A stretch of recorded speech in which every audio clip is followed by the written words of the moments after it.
Assalamualaikum warahmatullahi wabarakatuh. Jumpa lagi dengan saya Heru di channel ini, Jejak Heru. Jejak Heru, di mana bumi dipijak, di situ kita berguru. Dan hari ini kita mau berguru sama juragan durian Rimba Bujang, Pak Giso. Sehat, Pak? Sehat. Alhamdulillah.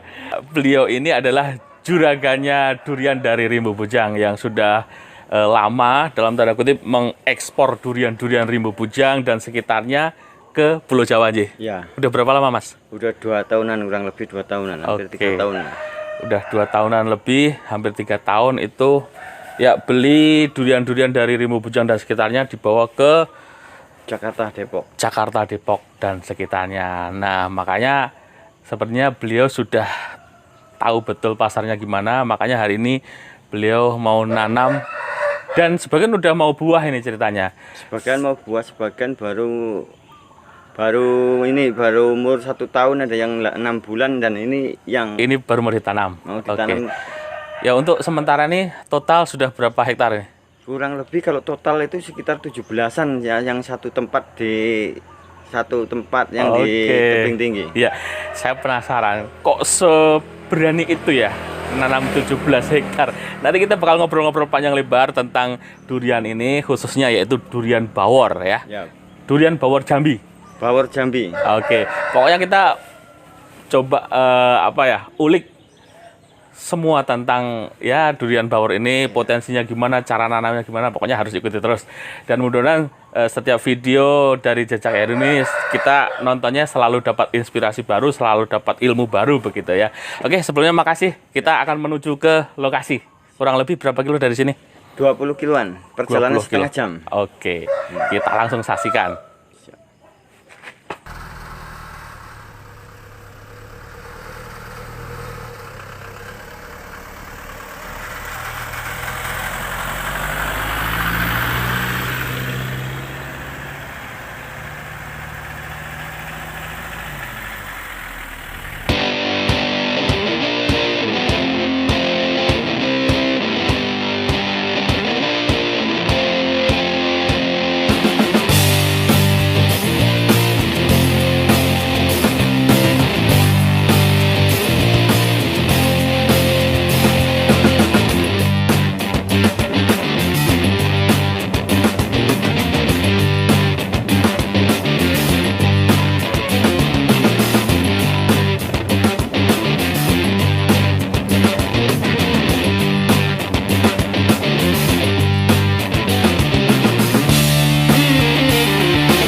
Oke teman-teman, akhirnya sampai juga di lokasi.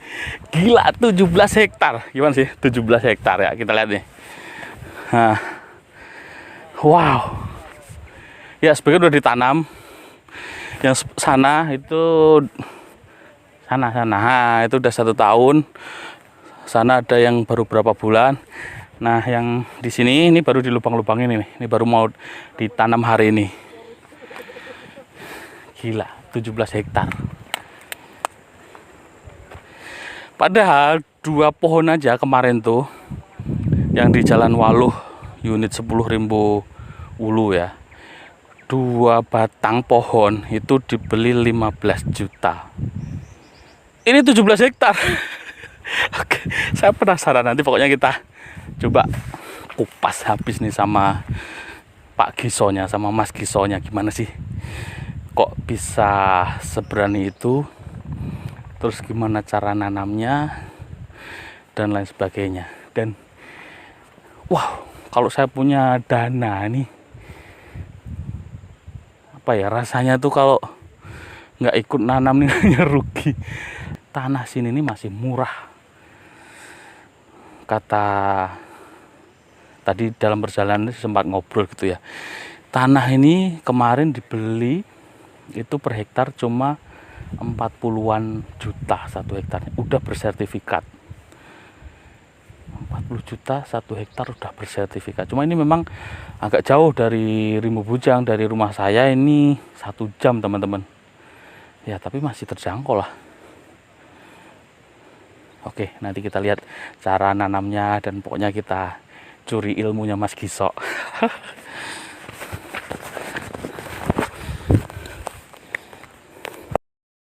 Oke teman-teman, sebelum kita lihat langsung nanamnya, ini kameramennya udah nggak tahan. Soalnya tadi dibawain ini, kemarin kan masih ada sisa di kulkas yang durian bawor yang sekarang ditanam ini sama istrinya Mas Giso gitu ya. Oke, yuk. Dari warnanya aja sih udah. Tapi ya gimana pun ya tetap saya dulu yang makan ya kan. Nyicipin. Seperti ini teman-teman, coba lihat. Ya, jadi warnanya tuh kuning tua gitu ya. Oke, inilah durian bawor. Dan walaupun sama-sama bawor, yang Jambi itu beda karena tanahnya beda ya sama yang di Jawa sana. Ini keterangan dari Mas Giso, gitu Mas ya? Iya betul. Oke, kita cicipi Mas ya. Silahkan. Kalau Mas Giso udah biasa. Udah biasa, udah bosen. Oke, ya dari warnanya tuh kalau kuning tua kayak gini udah kemecer ini ya. Kameramen sabar dulu. Jadi ini lebih tahan lama ceritanya Mas ya? Lebih tahan lama. Oke. Dan mau tahan lama lagi di kulkas. Nah, isinya dalam tuh kecil, jadi dagingnya yang tebel.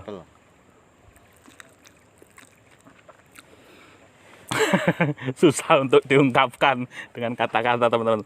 Tengok nih, bijinya tuh kecil, tipis gitu. Nah, ini satu, ini 17 hektar. Oke. Si Cina ya. Nah, Kameranya kemelecel. sabar. Apa ya? Teksturnya itu pas gitu loh. Tidak, kan ada kalau yang durian yang biasa tuh apa ya? Berserat. Kalau ini kan lembut. Berserat dan kadang ada yang terlalu apa tuh encer, ada yang mengkal gitu. Ini pas. Lembut. Gila. Ini yang dibilang rajanya buah. The best power Indonesia. Bijinya tengok tipis.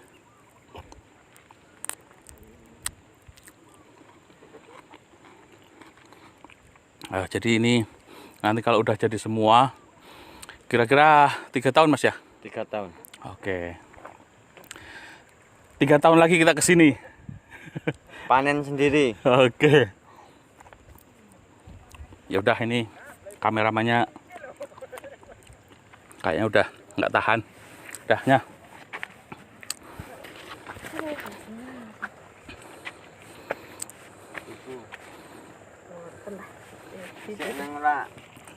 Biasanya Anda belum beruntung. lap katok biasanya lah. Durian harus dijilat ya bersih. Ah. Bismillahirrahmanirrahim. Pak bojoku seneng ngono kuwi Mbak dititili sithik-sithik ngono kuwi simpen kulkas.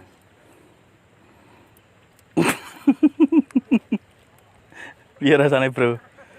Menderita. Bijinya cilik.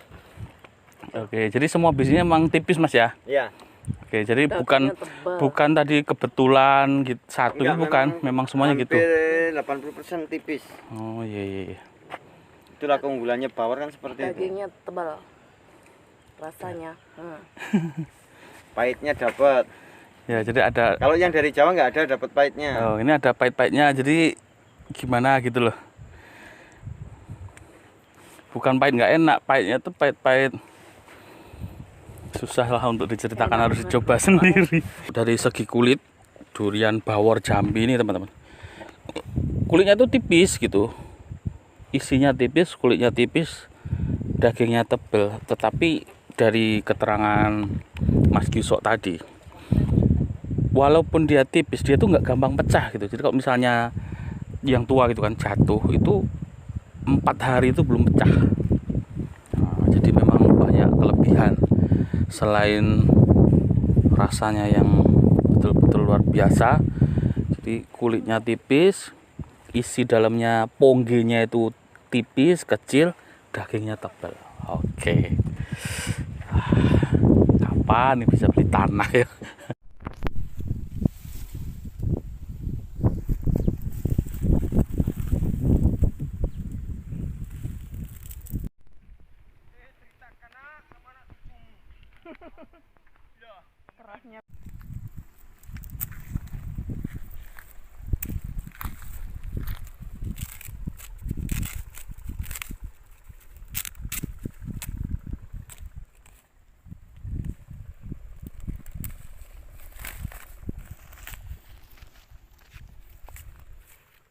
Enak ada dong sih kayak api-api.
Meninggal ya.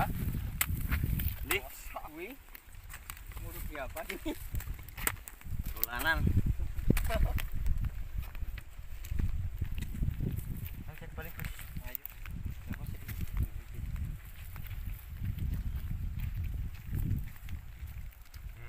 Malam segini Pak itu. Jangan sampai segini. Kalau segini kedalaman.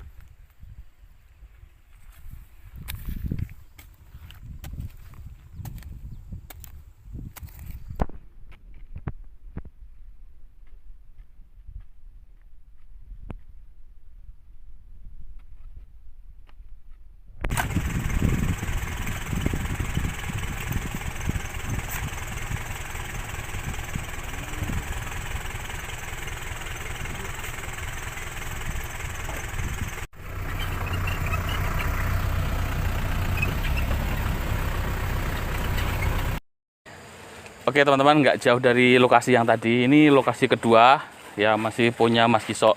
Yang di atas ini sudah belajar buah begitu. Tapi yang bagian atas, nah ini bagian bawah ini tepat di pinggir Sungai Batanghari teman-teman. Sungai Batanghari masuk dusun Sungai Abang. Sungai Abang. Koto Jaya. 7 koto. Oh, 7 koto ya namanya tuh kayak gitu sih. Jadi kadang lupa kebalik-balik 7 koto. Oke, jadi ini kemarin beli tanah berapa hektar yang sini, Mas? Sini 2,5. 2,5. Kalau dengan atas sekitar 5,5. 5,5 yang sini ya. Ya, ini masih ada bekas-bekas tanaman lama, Durian duku, lokal, duku, durian lokal. Tapi ini durian lokal katanya mau ditumbangin nih, Mas ya. tumbang. Wah, ini tengok nih durian lokalnya. Ya, ini mau ditumbangi, mau diganti bawor semua.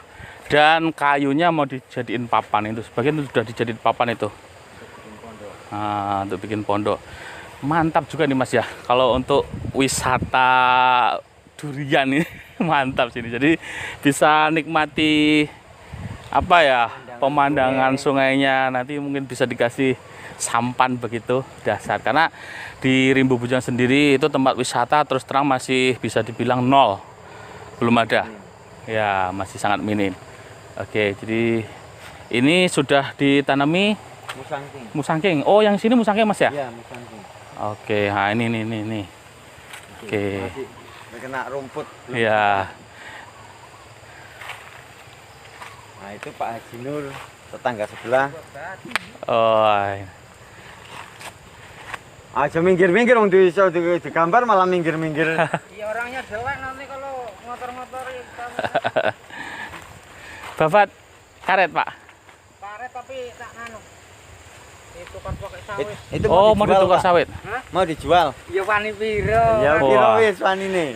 Kita pengen coba tahu gambaran berapa nih harga tanah di sini.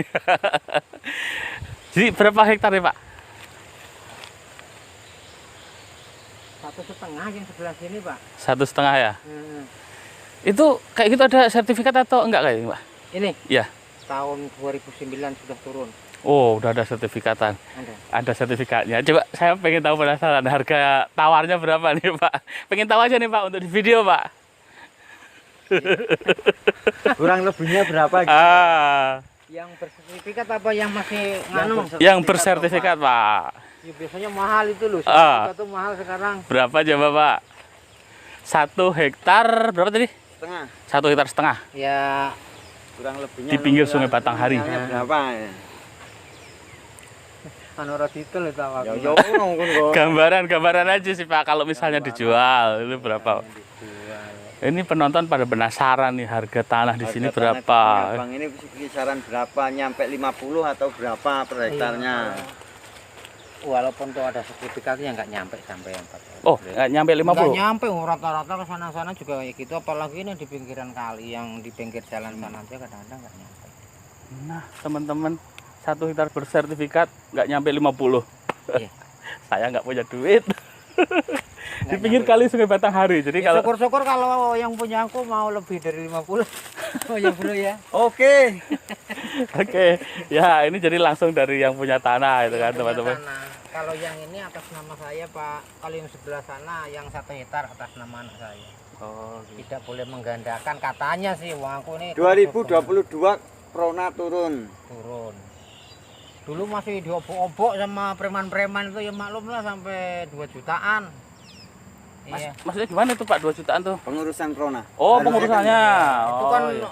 bantuan katakanlah dari Pak Jokowi itu kan sebenarnya kan murah. Iya. Eh, 2022 mulai Prona. Oke. Ya. Saya teman-teman kalau dengar tanah dijual itu adanya ya cuma masih ngiler aja. ngiler tok ya. Ya, itu Makanya sebenarnya dukung kan terus YouTube-nya biar bisa beli tanah. Oke, kita lanjut nanti ke atas ke durian yang sudah belajar berbunga.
Oke teman-teman, saat ini sudah di pondoknya Mas Giso ini di tengah kebun duren ya, yang sudah mau ini udah belajar berbunga.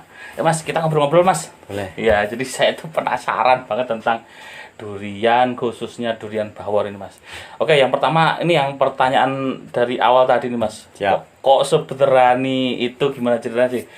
17 hektar itu kan satu lahan yang tidak sedikit ya. Kok berani nanam sebanyak itu di saat orang lain itu nanam sawit sama karet. Gimana ceritanya nih Mas? Kalau saya itu berani karena saya udah pengalaman dengan durian. Kecimpung dalam bidang durian, harganya pun saya tahu. Maka saya berani nanam itu karena sudah tahu harganya. Untuk pemasarannya lebih kayaknya menjanjikan hasilnya. Iya. Udah 2 tahun jualan ini ya. 2 tahun hampir 3 tahun. Oke. Jadi selama Mas Giso jualan durian ini, itu kalau khususnya yang katanya yang paling mudah dijual itu bawor ya? Bawor. Oke. Untuk penjualan paling mudah itu bawor. Oke. Yang pas harga paling rendah berapa dulu Mas? Kalau paling rendah itu 80 ribuan per kilo. Per kilo ya. Kalau harga sekarang untuk Kalau harga sekarang sampai 250-an Per kilo, ke traveler ya. Iya. Per kilonya. Paling murah 80.000 per kilo. Tapi kalau beli ke petani di sini, misalnya teman-teman di sini di Rimbo ini mau nanam gitu, berapaan kalau dari sini Mas? Saya ngambil kemarin itu 40.000 per kilo. 40.000 per kilo Kita ya? petik sendiri, tali sendiri. Oh gitu. Iya. Jadi petani tahunya tinggal nimbang aja. Oke, jadi timbang terima duit gitu Ya. ya? Oke, ya seperti itu. Mas, tapi gini, apa nggak khawatir nanti? Maksudnya ketika orang banyak yang tahu gitu kan, terus pada rame-rame nanam, terus nanti harga jatuh itu, apa nggak khawatir gitu Mas? Gimana sih perbandingan antara peminat durian sama petani durian di Indonesia? Ya kalau untuk peminat durian di Indonesia itu 90% mau durian semua. Durian ya. Nah, kalau petani durian itu enggak ada 30%. Seluruh Indonesia enggak ada petani durian 30% enggak ada. Oh, gitu Apalagi ya. di Jambi cuman adanya karet sawit enggak ada lainnya. Iya. Padahal di sini tanahnya masih sangat luas. Sementara di Jawa yang orang tahu harganya, tapi tanahnya udah sempit ya. Sempit, bahkan halaman rumah aja ditanam durian. Oh iya, masuk akal juga sih ya. Bahkan kalau setahu saya di kampung saya dulu, yang bisa makan durian itu ya memang kalau di daerah yang nggak ada durian itu bisa dibilang ya orang-orang tertentu Mas ya. Ya. Karena nggak mampu Ya, beli. kalau di Jawa harganya luar biasa dibandingkan di Jambi, di Sumatera ini kalau durian lokal kan bisa 15 ribuan. Di Jawa Ya. enggak. Durian lokal semurah-murahnya 40 50. Itu durian lokal, bukan Lokal. bawor. Oke, jadi ya masuk akal juga sih. Jadi kalaupun di sini banyak yang nanam, kira-kira tidak akan begitu ngaruh Mas ya. Enggak ada begitu ngaruh. Masalahnya semua orang itu mau durian. Perbandingannya masih terlalu jauh ya. Jauh. Yang doyan sama petaninya. Karena memang ya kalau durian memang butuh tanah yang luas Mas ya. Iya, betul. Oke, jadi kalau di sini masih aman, masih berhektar-hektar. Kalau di Jawa kayaknya udah agak sulit gitu. Dan harganya Nggak terjangkau kalau di Jawa. Iya betul. Kalau di sini tadi kita tanya 1 hektar yang di sini aja udah bersertifikat Sekitar masih, 50-an. ya, masih bahkan di bawah 50 juta per hektar udah ada sertifikat begitu. Kalau 1 hektar muat berapa batang Mas? 1 hektar itu 125, ukuran 98. 9 kali 8 ya. Ya. Kayak sawit juga Mas. Ya? Seperti sama dengan sawit. Oh iya. Oke, sebentar Mas. Ini yang bawor ini kelebihannya apa sih Mas? Kok harganya mahal terus mudah dijual? Kelebihannya satu, keunggulannya lebih cepat daripada yang lain-lain kayak musangking misalnya. Kalau bawor itu 3 tahun, sebelum 3 tahun aja udah belajar berbunga. Iya, ini bahkan katanya baru 2 tahun 3 bulan. 2 tahun 3 bulan sudah Ya, mulai. udah mulai belajar berbunga. Oke. Cuman belum saya jadikan. Takutnya nanti batangnya jadi kerdil. Oh gitu. Jadi nanti umur berapa untuk bisa dibuahkan betul? Minimal kalau bisa dibuahkan itu 3 tahun. 3 tahun ya. Itu untuk belajar buah pun tidak dilebatkan. Oh, untuk gitu. belajar aja. Jadi artinya nggak Nggak dijadikan semua. Nggak dijadikan semua. Yang Iya. lain Dipetik. dipetik dibuang, Dibuang. ya. Oh gitu. Nah ini yang mungkin banyak orang nggak tahu nih. Ya. Iya. Terus gini Mas, yang sering jadi pertanyaan, durian ini kan bisa dibilang katanya musiman gitu. Iya. Orang takutnya nanti kalau musim murah Mas. Itu Enggak. Kalau bawor kemenangannya, keunggulan bawor itu enggak pakai musim. Bisa 1 tahun 3 kali. Kalau di Jambi ini ya. Di Jambi ini, di lokasi Jambi saya berani ngomong 3 kali. Kemarin saya akhir bulan 8 saya ke Depok. Heeh. Akhir bulan 12 bulan 1 saya ke Depok, terus ini kemarin ke Depok lagi. Oke, 1 tahun bisa 3 kali panen teman-teman. Jadi ketemu harga mahal terus kalau kayak gitu. Alhamdulillah nggak sama dengan Jawa, aslinya Banyumas. Oh gitu. Lebih nyuri setal buahnya. Sana belum panen, sini udah Sini panen. udah panen. Sana baru bunga, sini belum bunga. Ya, oke, terus nanti sana panen, sini udah siap-siap. Sudah ya? siap-siap. Oke, nah begitu teman-teman. Jadi ya kalau saya sangat tertarik, cuma ya itu belum punya kesempatan. Belum. Oke, terus gini Mas, tadi kita ke cara nanam Mas. Yang pertama tadi ukurannya udah disebutkan ya, Ya. 9x8 Ya. gitu. Kemudian gimana sih, bisa diceritain dari awal Mas cara nanamnya tuh, mungkin lubangnya gimana? Cara nanam lubang kalau ukuran yang besar itu minimal lubang itu 60 kali 60. 60 Lebar kali 60, dalam 60. Itu kalau untuk yang ukuran 1 meter. Kalau yang besar lagi lebih lebar lagi. Oh, jadi tergantung bibit yang mau ditanam Iya, ya? yang mau ditanam. Oke. Gali lubang dulu, setelah gali lubang nanti siapkan pupuk kandang. Setelah pupuk kandang masukkan, timbun. Nanti pemupukan yang itu yang kedua, nanti setelah tunas muda keluar, baru ada Oh, pemupukan gitu. yang kedua. Setelah dipindah tanam itu, Nah, tunas baru tunas dipupuk. muda baru dipupuk Oke. untuk memerangsang biar pertumbuhan normal. Wah, ini yang salah. Saya nanam di rumah, tanam, belum tunas sudah saya pupuk. Nah, pupuknya apa ini, Mas? Pupuknya untuk pancing kimia pakai KCL sama SP36. KCL, SP36. SP36. Nah, itu berapa kalau satu batang? Berapa? Satu batang paling ya 3-4 sendok makan lah. Oke, jadi nggak terlalu banyak ya. Ya untuk pemancingan aja. Oke, terus pemupukan selanjutnya? Pemupukan selanjutnya nanti kalau udah umur 3 bulanan itu baru pupuk lagi. Sama pupuknya. Sama pupuknya nanti kalau udah mulai rimbun sekali sering saya kasih pupuk kandang, Oh, gitu. pupuk organik. Iya. Oke. Kalau udah buah? Udah buah itu kalau udah buah itu enaknya durian itu kalau habis panen mupuknya, tidak harus selalu dipupuk. Habis panen Oh, gitu. Bukan sekian bulan sekali, bukan? enggak, habis panen baru dipupuk. Oke. Jadi setelah panen baru dipupuk. Iya, Itu apa kalau itu? Beda lagi pupuknya beda atau? lagi. Heeh. Itu biasanya pupuknya mau pakai organik bisa, pakai kimia bisa. Kalau saya seringnya pakai organik. Kayak pupuk kandang. Hmm. Nah, cuman ya ada kimianya sedikit lah. Oke, kayak NPK itu boleh juga. NPK saya malah jarang pakai. Oh gitu. Kenapa, Iya. Mas? Kurang begitu bagus kalau NPK. Oh iya. Untuk dirasa saya pakai NKP malah. NKP ya. Ya. Oke. Ya, ini teman-teman yang sudah pengalaman. Terus gini Mas, kalau kan katanya ada jamur kayak itu gimana nih? Atau mungkin ulat gitu? Jamur ulat saya pakai semprotan aja, nggak harus itu. Kalau jamur pakai dolomit aja untuk membantu itu, untuk menetralisir tanah aja. Oh gitu, Iya. malah pakai dolomit malah ya? Iya.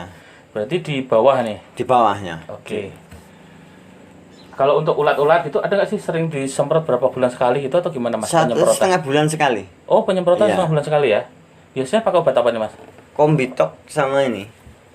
Skor. Skor, kombitok. Ya. Ya intinya ya insektisida lah ya. Insektisida. Ada pruning.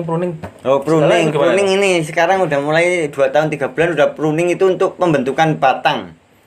Jadi maksudnya yang di pruning, yang dipotong itu yang mana? Ranting-ranting kecil dipotong untuk supaya batangnya kelihatan menua. Jadi itu nanti dari bekas pruningnya itu tumbuh bunga. Jadi makanya lebih cepat buah dari kalau di pruning. Oke, jadi yang di pruning itu batang-batang yang kecil-kecil ya? Kecil-kecil. Ranting-ranting kecil yang di pruning. Oke.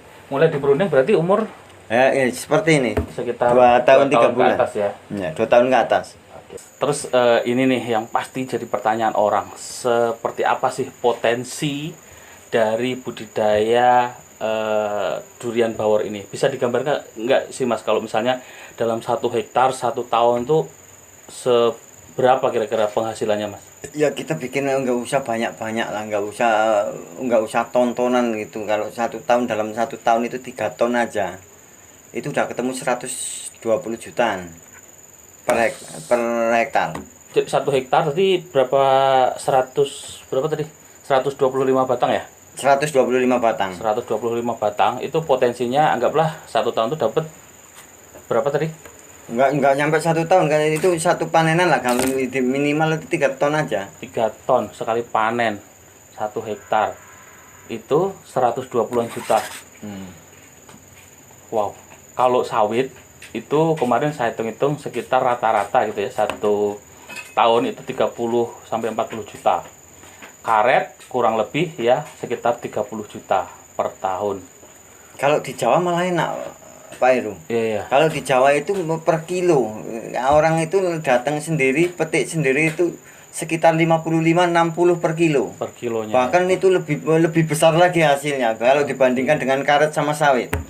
Berarti kalau orang sini sebenarnya itu justru ini Mas ya, selain hasilnya berapa 4 kali lipat dibandingkan karet atau sawit atau 3 kali lipat, ini kerjanya kalau dihitung itu malah lebih gampang kali Mas ya. Lebih ringan. Cuman perawatan penerangan aja, Pak. Sama pemupukan. Penerangan maksudnya ini ya, bersihin gitu ya. Bersihin rumput rumput. Nah. Oke, jadi bisa sambil kerja yang lain. Atau kalau yang mau tani sayuran bisa langsung di bawahnya. Oh, langsung bisa di bawahnya. Oke. Kepikiran nggak sih ya? Mas Giso ini kan untuk pemasaran kayaknya udah nguasai lah. Buangannya tuh udah gampang lah gitu. Kalau untuk warga Rimbu Bujon nih misalnya, gambaran seperti apa untuk memasarkan itu? Ya tadi kan misalnya Mas Giso langsung bisa ke situ. Ke petani ke kita langsung juga nggak apa-apa. Oh gitu. Iya, jadi intinya kalau masalah penjualan tetap mudah lah ya. Kalau penjualan justru kadang-kadang orang bukan kita yang cari pembuangan penjualan, orang nyari durian sendiri. Oke, jadi dari malah Jakarta, dari mana-mana itu. pesanan dari sana malah tinggi gitu ya. Tinggi. Kita kewalahan dari sini. Kewalan. Oke. Iya. Kemudian masalah bibit. Ini Mas Giso jual bibit juga Mas ya? Bibit saya sediakan bibit duriannya. Oke. Duriannya, bibitnya, buahnya saya siap. Oke, jadi mulai jual bibitnya, Nampung duriannya. Kemudian kalau ini ada yang misalnya beli bibit sekalian ditanamkan gitu, Bisa. bisa juga ya? Iya. Oke, dan sudah banyak yang digarap katanya sampai ke Aceh gitu. Aceh, ini nanti besok ini untuk minggu ini saya di Bajubang 1 hektar. Oke. Kemarin di Jambi dinas itu punya Pak Kasdam 2 hektar. Oke, iya. Jadi kayaknya bos-bos semua nih yang nanam ini, dan nggak usah khawatir nggak bisa nanam, ya udah pasrahin aja sama Mas Giso. Mas, kalau ada yang mau hubungi nomornya berapa nih Mas? 0823 21 23 27 37. Oke, nanti kita catat ya. Kita tulis di videonya lah gitu. Jadi alamatnya ini di Jalan Serayu unit 10 atau Desa Wanarja, Rimbu Ulu, Kabupaten Tebu, Jambi. Mas Giso atau dikenal dengan Giso Durian. Oke, pokoknya kalau orang sini nggak ada yang nggak kenal lah, karena udah pemain lama nih. Mau nanam, mau jual duriannya, mau beli bibit sekalian ditanamkan, bisa. Pesen buahnya buat teman-teman yang ada di Jakarta yang punya modal, bos-bos, silakan aja langsung hubungi beliau. Mas, terima kasih Mas. Ya. Banyak ilmu yang sudah kita curi dari Mas Giso. Ya, mudah-mudahan lancar ini duriannya. Nanti besok 3 tahun lagi kita kesini. Kalau yang sini nggak nyampe 3 tahun. Nggak nyampe, tahun depan insya Allah sudah berbuah. Setahun lagi insya Allah kita kesini bikin video lagi. Kita cicipin lagi ya. Makasih Mas. Ya, sama-sama. Oke teman-teman, itu tadi ya obrolan kita dan kita ke kebunnya Mas Giso. Mudah-mudahan bermanfaat. Sampai jumpa di lain kesempatan. Assalamualaikum warahmatullahi wabarakatuh. Mantap juga telurnya.